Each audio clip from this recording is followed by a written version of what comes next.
Cerca de 24 horas depois da derrota do São Paulo para o Guarani no Pacaembu, a segunda consecutiva do time no Campeonato Paulista e no mesmo estádio, já que no domingo havia sido batido pelo Santos por 2-0, o Talheres, em Córdoba, recebeu o Banfield pelo Campeonato Argentino.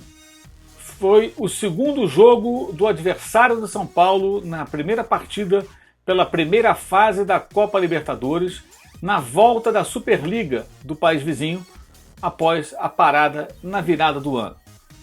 Uma vitória conseguida com certa folga, de um time que ainda não perdeu em 2019, jogando duas partidas em torneios de verão, uma delas contra o Belgrano, seu rival, na cidade de Córdoba, outra contra o Independiente, o campeão da Copa Sul-Americana de 2017, e agora contra o Banfield, essas duas últimas pelo Campeonato Argentino, contra o Independiente fora de casa e contra o Banfield, que é treinado por Hernan Crespo, aquele centroavante de sucesso no futebol internacional, especialmente na Itália, que defendeu a seleção argentina.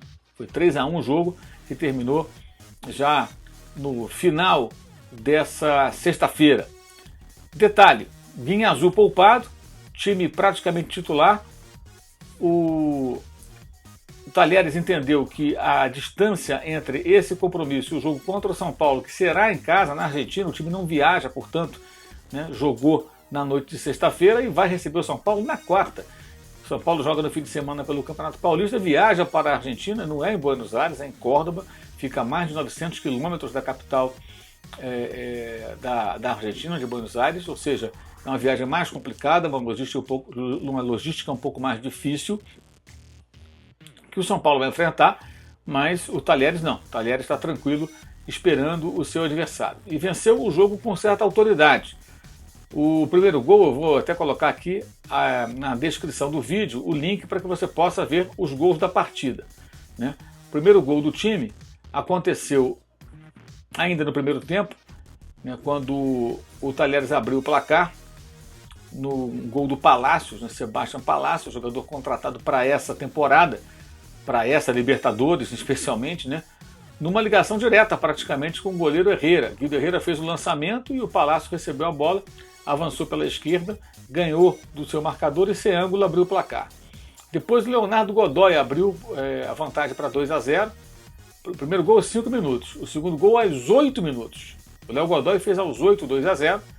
O Talheres praticamente liquidando o jogo nos seus minutos iniciais, numa jogada que teve a participação do Dairo Moreno, raspando de cabeça, centroavante colombiano, que é a principal contratação do adversário do São Paulo para essa temporada.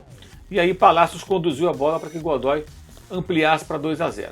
Só faltando 11 minutos que o Banfield conseguiu reduzir a sua desvantagem para 2-1, quando Jesus Dátolo, aquele mesmo que jogou no Atlético com sucesso, no Atlético Mineiro, marcou para a equipe do Taladro, como é conhecido o Banfield. E ainda assim, 2 minutos depois, aos 81 de jogo, faltando 9 para o término da partida, portanto, aos 36 do segundo tempo, Joel Sonora, que entrou no segundo tempo da partida, ampliou para 3-1.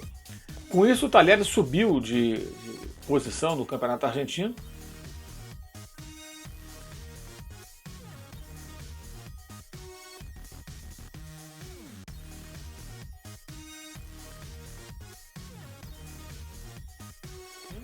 O time era o 14º, passou para a 12ª colocação. Uma vitória importante, porque o time não vencia na competição. É claro, teve uma parada no final do ano, mas ele não vencia desde 23 de novembro, quando havia derrotado o Argentino Júnior, que hoje é o lanterna do campeonato da Argentina. Ou seja, foi um bom tempo sem vitória. Depois disso, a equipe cordobesa jogou e perdeu para o Racing, que é o líder do campeonato, perdeu para o Lanús, empatou agora já em 2019 com o Independiente e agora consegue a vitória sobre o Banfield pelo placar de 3-1, superando inclusive esse adversário, que agora fica em 13º atrás do próprio Talheres. A campanha do time cordobês não é tão boa nessa temporada de 18-19 como foi na anterior, quando se qualificou para essa fase da Copa Libertadores da América. Sempre é bom lembrar que o Talheres estava na terceira divisão não faz muito tempo conseguiu acessos seguidos, né? E em 16 obteve a volta à elite do futebol da Argentina. Também aqui na descrição do vídeo você tem o link para um outro vídeo que gravei já há alguns dias, mostrando detalhes sobre a equipe do Talheres. E também aqui na descrição do vídeo um link para meu blog no UOL, onde eu detalho a equipe do Talheres antes do jogo contra o Banfield. É importante observar o comportamento dessa equipe argentina, que é um time que se reforçou, contratou 6 jogadores, perdeu alguns atletas também, é verdade, mas fez contratações interessantes, especialmente a dupla ofensiva, Palacios e Dairo Moreno. São 2 jogadores que, o Moreno é um centroavante, um pivô, um cara com presença de área, Palacios é um segundo atacante de muita movimentação, num time que trabalha com 3 zagueiros, muda durante o jogo para a linha de 4, ou começa com a linha de 4, passa para 3 zagueiros. Não há, digamos assim, nenhuma inibição em fazer mudanças durante o jogo, fazer mudanças de comportamento da equipe durante as partidas. É um time que vem motivado, é um time que há 19 anos não joga uma competição internacional, foi campeão inclusive da Copa Conmebol, tem um título internacional, né, em 1999, quando derrotou o CSA na decisão, título que o São Paulo conquistou inclusive 5 anos antes, em 94, a extinta Copa Conmebol. Portanto, é um desafio. São Paulo tem time para vencer o Talheres, em que pese as 2 derrotas nos 2 últimos compromissos pelo campeonato estadual, mas é uma equipe que se preparou e vem se preparando para esses duelos. Tenta se recuperar nessa reta final do campeonato argentino, na segunda metade após a virada de ano, e claro, quer muito chegar à fase de grupos da Copa Libertadores da América, quando teria a chance de enfrentar adversários que tornarão difícil a sua classificação eventual, que são o Internacional e o River Plate, atual campeão do continente, mas mesmo assim, para o Talheres seria fantástico jogar a fase de grupos, eliminando o São Paulo, terá que eliminar mais uma equipe para poder avançar, o São Paulo é a mesma situação, e mesmo que fique, digamos, em terceiro, ele ainda iria para a Copa Sul-Americana. São perspectivas inimagináveis há alguns anos, quando o Talheres estava ainda na Federal A, terceira divisão do futebol da Argentina.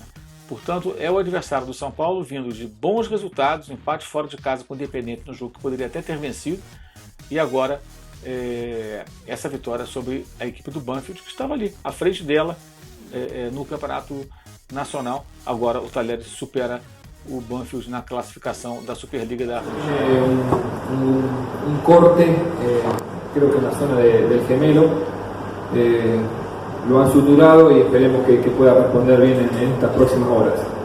Con respecto a la contundencia, fue así, fue un partido donde fuimos muy contundentes en los primeros 10 minutos, conseguimos esa diferencia, con un rival que proponía un juego posicional con delanteros muy abiertos y bueno, lo pudimos sostener cuando había que sostenerlo, contragolpeamos cuando teníamos que contragolpear, y bueno, también es parte de este juego, ¿no? Uno a veces se encuentra en esta situación y tiene que saber jugarlo. Lembrando que um dos jogos foi também, esses jogos de começo de temporada, de torneio de verão, contra o Belgrano, grande rival do Talheres, que venceu naquela oportunidade no dia 21 de janeiro pelo placar de 2-0. O São Paulo vai precisar ter muito cuidado e jogar um bom futebol para conseguir voltar da Argentina para o Brasil com um resultado que lhe dê boas perspectivas de classificação no dia 13, quando receberá o Talheres no Morumbi, definindo se avança ou não a mais uma fase dessa etapa de classificação da Copa Libertadores da América, ok? Valeu, saudações!